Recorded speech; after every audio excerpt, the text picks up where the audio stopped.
Memory को हिंदी में बोला जाता है स्मृति, कि आपको चीजें याद रहती हैं, किस तरीके से आप उनको याद करते हो और ऐसे कौन से कंपोनेंट है मेमोरी के जिससे हमारी मेमोरी हमारे ब्रेन में स्टोर होती है।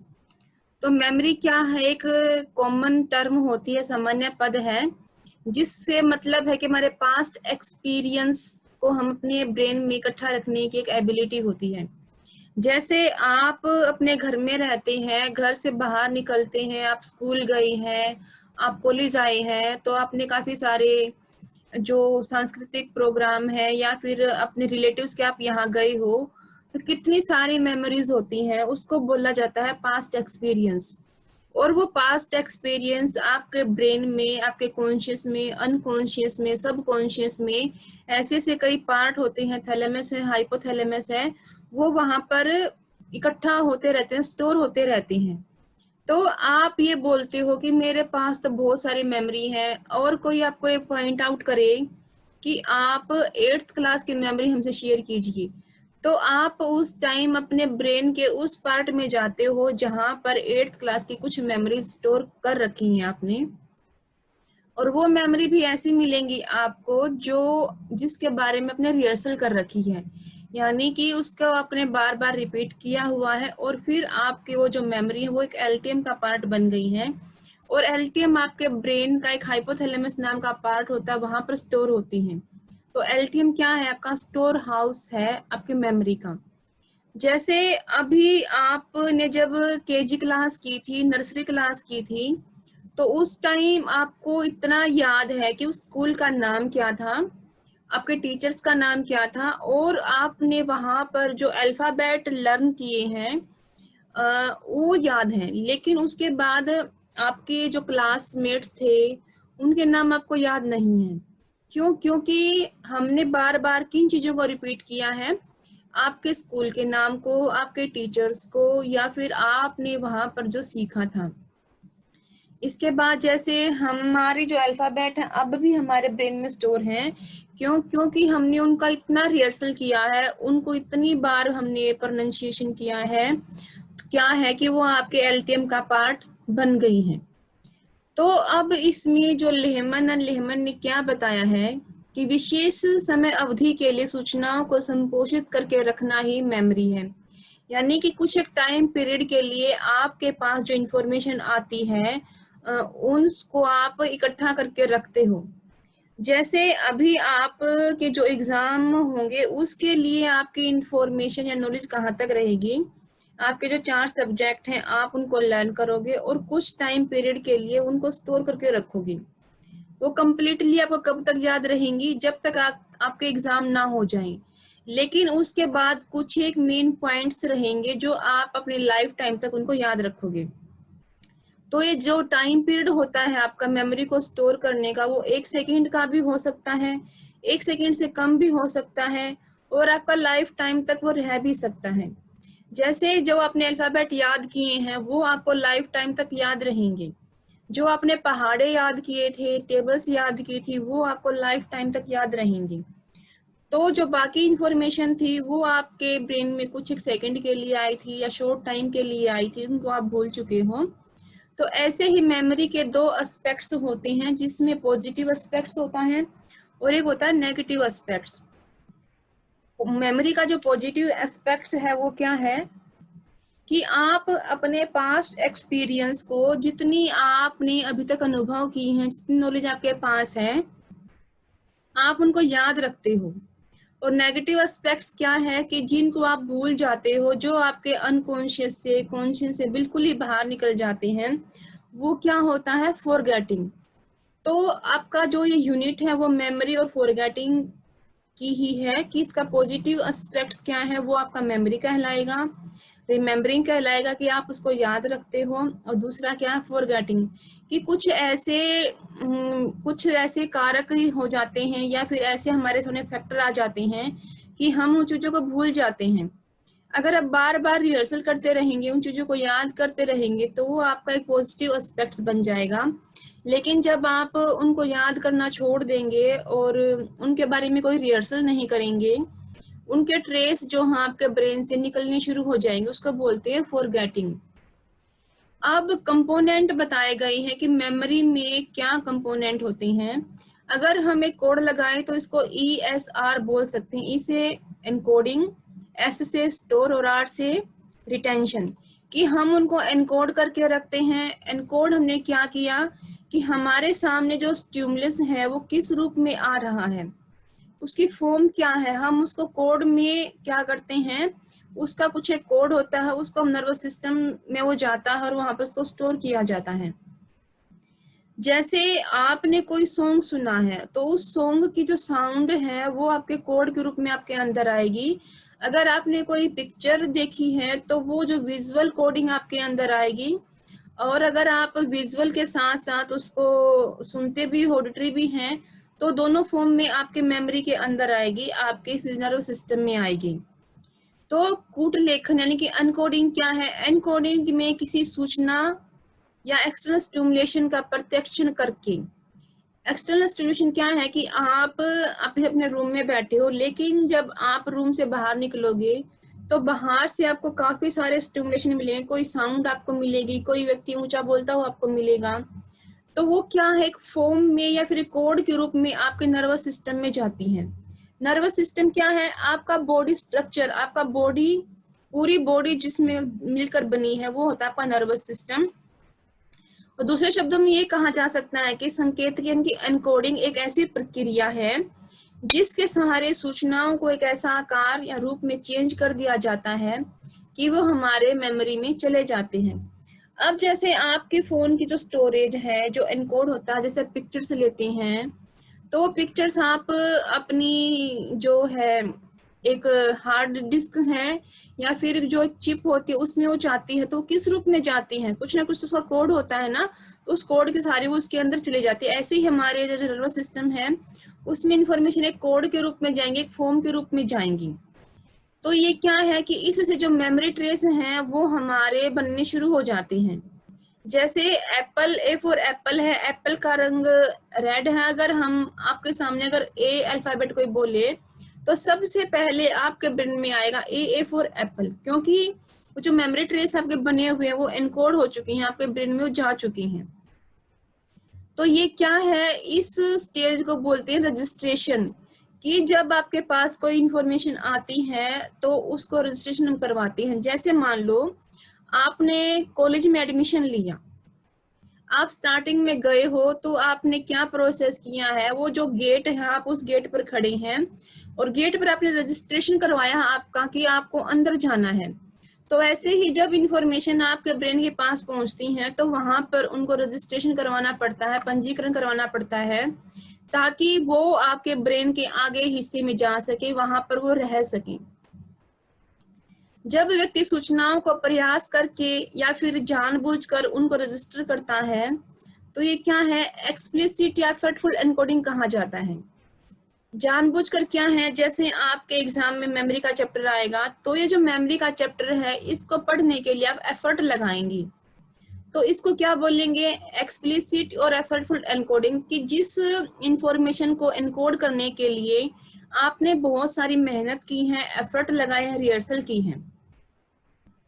और कुछ ऐसी इंफॉर्मेशन होती हैं कि जिनके लिए आपको कोई एफर्ट नहीं लगाना होता, वो ऑटोमेटिक क्या है, एनकोड हो जाती हैं। जैसे कोई आप सॉन्ग सुन रहे हो, आपकी फ्रेंड कोई सॉन्ग सुन रही है तो अचानक उस सॉन्ग की साउंड इतनी लाउड है कि आपका ध्यान वहां नहीं है, फिर भी ऑटोमेटिक वो सॉन्ग आपके कानों तक आ जाता है, तो वो क्या है, अपने आप ही आपके ब्रेन में एनकोड होता चला जाता है।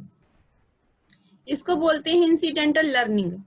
जैसे आप सड़क पर चल रहे हैं, आपका ध्यान नहीं है, अचानक ही कोई तेज रोशनी का या फिर कोई एक नई ऐसी कार है जो अलग से रंग की है, यूनिक है, कि उसमें इतनी आकर्षण है, इतना अट्रैक्टिवनेस का गुण है कि आप उसको देखे बिना नहीं रह सकते। तो यहाँ पर हमने क्या किया, उसको ऑटोमेटिक एनकोड कर लिया है। एक होता है कि हम उसको एफर्टफुल लगाते हैं, प्रैक्टिस करते हैं और वो फिर इंफॉर्मेशन एनकोड हो जाती है। तो इसमें कुछ स्टडीज की गई हैं और फिर ये बताया गया कि एनकोड कैसे किया जाएगा। एनकोडिंग की प्रोसेस के दौरान व्यक्ति द्वारा विशेष प्रयास और इंटेंशन दिखलाने के ख्याल से काफी लोच यानी कि फ्लेक्सिबिलिटी दिखाई जाती है। अब जैसे आप ये लेक्चर पढ़ रहे हैं तो इसमें क्या है, आप एक अटेंशन है आपकी, आप प्रयास कर रही हैं, तो फिर क्या है, साथ साथ में अपने फ्लेक्सिबिलिटी भी दिखाइए इसको एनकोड करने के लिए। किसी भी उद्दीपक या पाठ की सभी विशेषताओं को एनकोड नहीं किया जा सकता, बल्कि उन्हीं विशेषताओं को एनकोड किया जाएगा जिसको व्यक्ति महत्वपूर्ण समझता है, जो इसके लिए इम्पोर्टेंट है। अब जैसे मैं आपको मेमोरी जितनी आज पढ़ाऊंगी वहां से आप कंप्लीटली जो मैंने पढ़ाया उसको कंप्लीटली एनकोड नहीं करोगे, लेकिन जो मेन पॉइंट्स हैं कि मेमोरी क्या है, इसमें हमारे पास्ट एक्सपीरियंस होते हैं, इसके दो एस्पेक्ट्स हैं, एक नेगेटिव है एक पॉजिटिव है। पॉजिटिव को हम बोलेंगे रिमेम्बरिंग, नेगेटिव को हम बोलेंगे फॉरगेटिंग। तो ऐसे मेन चीजें आपको याद रहेंगी, कंप्लीटली आप उसको एनकोड नहीं कर पाओगे। किस तरह से किस सूचना का एनकोड होगा, यह बहुत कुछ इस बात पर भी डिपेंड करता है कि व्यक्ति उन सूचनाओं को का जो यूटिलाइज है वो अपने फ्यूचर में किस तरह से करने वाला है। अब जैसे अगर आप लोगों का साइकोलॉजी के बारे में ये एक गोल है कि आगे जाकर हमें अपना जो पीजी है या फिर अपनी जो हायर एजुकेशन वो साइकोलॉजी में पूरी करनी है, तो ये आपका गोल है। अगर आप अपने फ्यूचर के लॉन्ग टर्म गोल को लेकर चलोगे तो जो आप एनकोड कर रहे हो आप, वो आपके गोल पर भी डिपेंड करता है। लेकिन कुछ ऐसे भी बच्चे हैं जिनको ये लगता है कि सिर्फ मुझे अपनी एग्जाम क्लियर करने हैं, सिर्फ यूजी मुझे कंप्लीट करनी है, तो वो लोग इतना इनको एनकोड नहीं कर पाएंगे। एनकोडिंग प्रक्रिया को सीखे जाने वाले एकांशों को संगठित करके उनके ऊपर वार्म अप करता है, ताकि व्यक्ति उन सूचनाओं को पहले अपने आप परिचित करता है जिसे सीखना है, अभ्यास का वितरण, ओवर लर्निंग आदि। अब जैसे इस लाइन का ये मीनिंग है कि जैसे आपको ये था कि आज मेरी क्लास है, जो भी क्लास आपकी लगेगी, जिस भी सब्जेक्ट की लगेगी, पहले आप ये देख लेते हैं कि आज हमारा कौन सा टॉपिक कवर होने वाला है, और आप पहले उसके बारे में कुछ पढ़ लेते हैं, तो फिर क्या है, आप जब लेक्चर लगता है आपका तो आप उसके ऊपर फोकस कर पाते हैं। इसकी कुछ लिमिटेशन भी बताई गई है कि मनोवैज्ञानिकों के द्वारा किए गए अध्ययनों से यह स्पष्ट हुआ है कि ध्यान की कमी से जो इनकम्प्लीट सेंसरी प्रोसेसिंग है, यानी कि अधूरा संवेदी संसाधन है, एवं किसी सूचना को याद करने की व्यक्तिगत अभिप्रेरणा में कमी संकेत के प्रभाव को कमजोर बना देती है। लिमिटेशन क्या है कि हमने कुछ इन्फॉर्मेशन ली, यानी कि वो हमारे पास पूरी नहीं आई थी, आधी अधूरी आई थी, और हाँ क्या है कि हम उसको सुनने के लिए मोटिवेट भी नहीं है। तो ये कमी बताई गई है कि जब व्यक्ति के सामने कोई इन्फॉर्मेशन आधी अधूरी आती है, हाफ इन्फॉर्मेशन आती है, या फिर व्यक्ति उसको सुनने के लिए तैयार नहीं है, तो वो एनकोड नहीं कर पाएगा। उसके बाद स्टोरेज। स्टोरेज क्या है कि जैसे ही हमने रजिस्ट्रेशन करवा लिया है, जैसे ही आपका स्कूल में कॉलेज में रजिस्ट्रेशन हुआ है, तो आप क्या गए हो, उसके अंदर आप गए हो, एक स्टोरेज आपने वहां कवर कर ली है। जो स्टोरेज एक ऐसी प्रक्रिया है जिसमें एनकोडिंग के द्वारा प्राप्त इंफॉर्मेशन और स्टिमुलेशन को कुछ समय के लिए रिकॉर्ड करके रखा जाता है। दूसरे शब्दों में जो स्टोरेज है वो स्मृति में प्रवेश पा चुके सूचनाओं और उत्तेजनाओं को कुछ समय के लिए धारित यानी कि रिटेंड को रखने की एक प्रक्रिया है। इस अवस्था को रिटेंशन भी कहा जाता है। स्टोरेज क्या है कि आप उस कॉलेज में आप एडमिशन के लिए गए हैं, आपने जो पूरी प्रोसेस की है वो सारी प्रोसेस आपकी स्टोरेज में चली जाएगी। हाँ, मैं इस दिन कॉलेज में आई थी, मैंने फॉर्म अप्लाई किया था, मेरा एडमिशन हो गया था, तो वो पूरी प्रोसेस जो आपकी एनकोड थी वो स्टोरेज हो चुकी है। और यहाँ से हम क्या करते हैं, रिटेंशन करते हैं, रिटेंड करते हैं कि हाँ आपको पूरी प्रोसेस तो याद नहीं है कि मुझे कितना टाइम लगा था, कैसे कैसे मैंने किया था, लेकिन आपको इतना याद है कि मैंने कॉलेज में फॉर्म अप्लाई किया था, मेरी फीस भरी गई है, मेरा एडमिशन हो गया है। तो स्टोरेज क्या है, आपका रिटेंशन का काम भी करता है। फिर है रिट्राइवल की पुनः प्राप्ति। जो रिट्राइवल है वो क्या है, इसकी थर्ड स्टेज कहलाई जाती है। इस अवस्था में जो मेमोरी में जो इन्फॉर्मेशन इकट्ठी की गई है उनको रिकॉल किया जाता है। यानी कि पुनः प्राप्ति एक ऐसी प्रक्रिया है जिसमें आवश्यकता अनुसार व्यक्ति संचयन में मौजूद सूचनाओं में से विशेष सूचनाओं की खोज करता है और उन तक पहुंचने की कोशिश करता है। इसको बोलते हैं रिमेम्बरिंग। अब आप ये देखिए, आपके जब एग्जाम होते हैं, जब आपके +2 के या फिर सेकंड सेमेस्टर के जो एग्जाम हुए थे, उसमें आपके सामने कुछ एक ऐसा क्वेश्चन आ जाता है जिसके बारे में आपने पढ़ रखा है लेकिन आपने रिहर्सल नहीं कर रखी। लेकिन अगर आप रिट्रीवल का मतलब है कि उसको रिकॉल करोगे, तो आपको उसके कुछ एक मेन पॉइंट ब्रेन में आ जाएंगे, उसके ट्रेस बन जाएंगे। फिर क्या है, आप उस चीज पर ध्यान लगाएंगे कि मेरा ये क्लास कब हुई थी, टीचर्स ने क्या क्या पढ़ाया था, और साथ में हमने क्या रिप्लाई किया। तो वो हर रिट्रीवल कि जब हमें उस चीज की नीड होती है तो हम उसको क्या करते हैं, उन सूचनाओं को, उन इंफॉर्मेशन की खोज करते हैं और उन तक हम पहुंचने की कोशिश, जिसको हम बोलते हैं रिमेम्बरिंग। कई बार आपको बोला था कि हाँ थोड़ा सा आप ध्यान लगाओ आपको याद आ जाएगा, तो वो होता है आपका रिटेल यानी कि मेमोरी। तो 3 कंपोनेंट हैं आपके मेमोरी के, जिसको बोलते हैं ESR। E for encoding, S for storage, R for retrieval.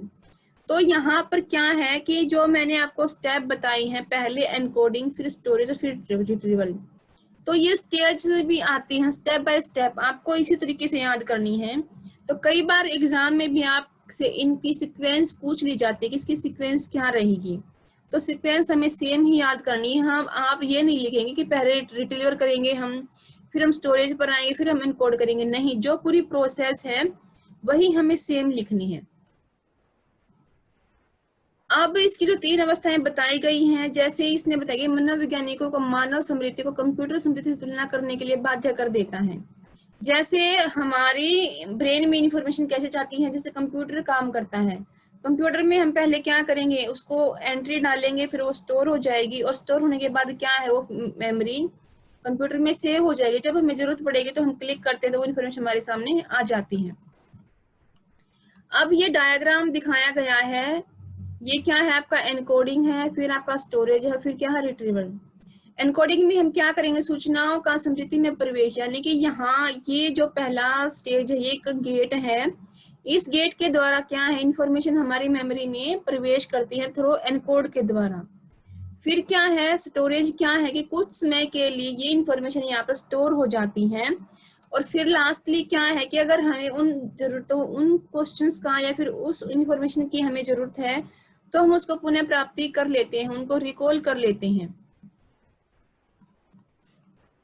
स्मृति की इन 3 अवस्थाओं को चित्र 8.1 में दिखलाया गया है, और एक उदाहरण द्वारा हम इस प्रकार समझ सकते हैं। मान लीजिए कोई छात्र भारत के राज्यों की राजधानी का नाम याद कर रहा है। राज्यों की राजधानी की सूची उसके सामने होती है, जिसका वह प्रत्यक्ष कई बार करता है, यानी कि उसको बार बार वो पढ़ता है, रिकॉल करता है, परसीव करता है, जिसके परिणाम स्वरूप उसके तंत्रिका तंत्र यानी कि नर्वस सिस्टम में कुछ चेंज आ जाता है, जिससे विशेष संकेत या मेमोरी ट्रेस बनते हैं। यही एनकोडिंग कहलाती है। कि आपके पास एक पेज है, उस पर स्टेट लिखी हुई है और उनकी कैपिटल लिखी हुई है, तो आप बार बार उनको चीजों को पढ़ोगे तो क्या है, एक मेमोरी ट्रेस बन जाती है, और फिर उस तरीके से आप एनकोडिंग करना सीख लेते हैं। छात्र राज्यों की राजधानी के नामों को लेखन कर लेने के बाद, यानी कि उसको बार बार लिखते हैं, लिख कर चीजें याद हो जाती हैं, वो एनकोड हो जाती हैं, फिर स्टोरेज हो जाती हैं, जिसके फलस्वरूप सीखा गया नाम उसके कुछ दिनों तक याद रहता है, उसको बोलते हैं स्टोरेज। जैसे आज आपने ये चीजें याद की हैं, तो 1 वीक तक आप कोई चीजें याद रहेंगी। अगर 1 वीक के बाद आप रिहर्सल नहीं करेंगे तो ये इन्फॉर्मेशन आपके एसटीएम में से बाहर निकल जाएंगी, और फिर क्या है, ये आपके रिट्रीवर में चले जाएंगे। अगर कई बार आपको रिकॉल करने के लिए बोला जाता है तो थोड़ी सी कोशिश करने के बाद आप इन चीजों को याद कर लेते हैं। तो ये 3 स्टोर इसकी कंपोनेंट थे, 3 कंपोनेंट हैं, एनकोडिंग, स्टोरेज और रिट्रीवर। तो अब है इसके टाइप्स, मेमोरी के टाइप्स क्या हैं, इसके 3 टाइप्स बताए गए। सबसे पहले जो हरमन एबिंगहॉस था 1885 में, इन्होंने कुछ एक्सपेरिमेंट किए थे, और उस एक्सपेरिमेंट के बेस पर इन्होंने बताए हैं मेमोरी के टाइप्स। फर्स्ट इन्होंने बताया सेंसरी मेमोरी, जिसको बोलते हैं इमीडिएट मेमोरी। सेकंड इन्होंने बताया एसटीएम, शॉर्ट टर्म मेमोरी, ये आपकी प्राइमरी मेमोरी होती है। वर्किंग मेमोरी क्या है, आपका मेंटल वर्क बेंच की आप अभी काम कर रहे हो, वो आपका वर्किंग मेमोरी। और फिर है लॉन्ग टर्म मेमोरी, जो आपका एलटीएम में चला जाता है। सेंसरी मेमोरी क्या है, सेंसरी मेमोरी ये है कि मैंने आपको अभी सेंसरी मेमोरी वर्ड बोला, आपको सिर्फ ये 1 सेकंड के लिए ही सुना, इसके बाद आप भूल चुके हो। जैसे मैंने जब आप ये टॉपिक शुरू करवाया था, मैंने आपको मेमोरी बताई थी, वो आपका था इमीडिएट मेमोरी। उसके बाद आप एसटीएम पर आए हो, एसटीएम का टाइम कितना होता है आपका, 10 से 20 सेकंड तक का होता है, तो वो होता है प्राइमरी मेमोरी। तो इनके नाम अलग अलग है। सेंसरी मेमोरी को बोलते हैं इमीडिएट मेमोरी, एसटीएम को बोलते हैं प्राइमरी मेमोरी, और वर्किंग मेमोरी क्या है आपका मेंटल वर्क बेंच, और एलटीएम क्या है आपका स्टोर हाउस जो हाइपोथैलेमस में काम करता है। अब है सेंसरी मेमोरी। सेंसरी मेमोरी क्या है? सेंसरी मेमोरी एक मेमोरी स्टोरेज को कहा जाता है जिसमें सूचनाओं को कुछ एक सेकंड या उससे कम अवधि के लिए रखा पाते हैं। यानी कि सेंसरी मेमोरी का टाइम इतना है कि आपने चीजें देखी और फिर नेक्स्ट चीज आपके सामने आई है, फिर नेक्स्ट आपके सामने आई है, तो आप पहले जो आपने देखी थी इंफॉर्मेशन या कोई पिक्चर आप उसको भूल जाते हैं। इस स्मृति में उद्दीपक से मिलने वाली सूचनाओं को मौलिक रूप से अथवा उसमें बिना किसी तरह के फेरबदल किए उन्हें एज इट इज उनको इनकोड कर लिया जाता है। यानी कि जैसे हमारे सामने वो चीजें आई हैं हमने उसको उसी रूप में इनकोड कर लिया है। संवेदी स्मृति के कारण ही व्यक्ति के सामने से उद्दीपक को हटाए जाने के बाद उसका चिन्ह थोड़े समय के लिए ब्रेन में बना रहता है। इसको बोलते हैं सेंसरी स्टोरेज या सेंसरी रजिस्टर इसको बोला जाता है। अब जैसे मैंने आपको पहले करवाया था मेमोरी, ये मेमोरी मैंने आपको करवाया, आपकी सेंसरी मेमोरी में गई, फिर मैं नेक्स्ट पेज पर आई हूँ, फिर मैंने आपको एनकोडिंग करवाई है, फिर मैंने आपको स्टोरेज करवाई है, फिर आपको मैंने रिट्रीवल करवाया है, और अब मैं आई हूँ मेमोरी से टाइप पर। तो क्या है सेंसरी मेमोरी? क्या है कि जैसे जैसे मैं आपको करवाती चली गई हूँ आप पहले वाले को भूलते चले गए हैं, और जब मैं आपको प्रेजेंट में करवा रही हूँ वे चीजें आपको दिखाई दे रही, तो वो आपका क्या है? सेंसरी मेमोरी है, इमीडिएट मेमोरी है। इसको बोलते हैं सेंसरी रजिस्टर या फिर सेंसरी स्टोरेज। ये दो टाइप का होता है, आइकॉनिक मेमोरी और इकोहिक मेमोरी। आइकॉनिक मेमोरी क्या है कि हम उसको देखते हैं, यानी कि जो हमारे सामने एक पिक्चर के रूप में आता है आइकॉनिक मेमोरी। और इकोहिक मेमोरी क्या है? जिसको हम सुनते हैं। आइकॉनिक में हमारी आईज काम करेंगी, हम देखेंगे। इकोहिक क्या है? हम सुनेंगे।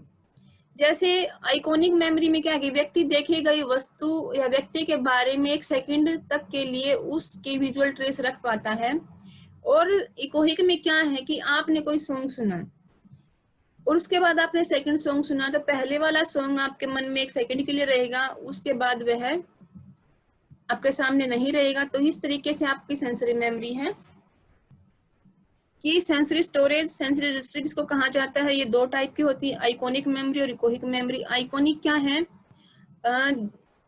आपका जो विजुअल मेमोरी है कि आपके सामने एक तस्वीर प्रस्तुत की गई है और आपने उस तस्वीर को देखा, फिर आपके सामने एक सेकंड तस्वीर पेश की गई, आपने फिर उसको देखा, तो पहले वाले को आप भूल जाते हो। जैसे पहले आपको ए फॉर एप्पल दिखाया गया, फिर बी फॉर बॉल दिखाई गई, फिर सी फॉर कार दिखाई गई, तो आप एप्पल को भूल जाते हो, फिर आपको बॉल याद रहती है, फिर आप बॉल को भूलकर आप कार को याद रखते हो।